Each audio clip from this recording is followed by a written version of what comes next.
కాబట్టి నేను మీతో చెప్పునదేమనగా, ఏమి తిందుమో ఏమి త్రాగుదుమో అని, మీ ప్రాణమును గూర్చి అయినను ఏమి ధరించుకుందుమో అని దేహమును గూర్చి అయినను మీరు చింతింపకుడి.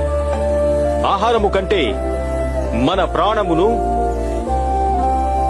వస్త్రమును కంటే దేహమును గొప్పవి కావా? ఆకాశ పక్షులను చూడండి, అవి విత్తవు, కోయవు, కోట్లలో కూర్చుకొనవు, అయినను మీ పరలోకపు తండ్రి వాటిని పోషిస్తున్నాడు.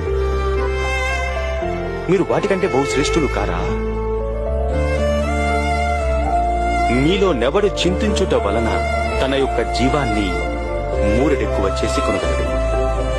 కాబట్టి ఏమి తిందుమో, ఏమి త్రాగుదుమో, ఏమి ధరించుకొందుమో అని చింతింపకుడి. అన్యజనులు వీటన్నిటి విషయమై విచారింతురు. ఇవన్నీ మీకు కావాలని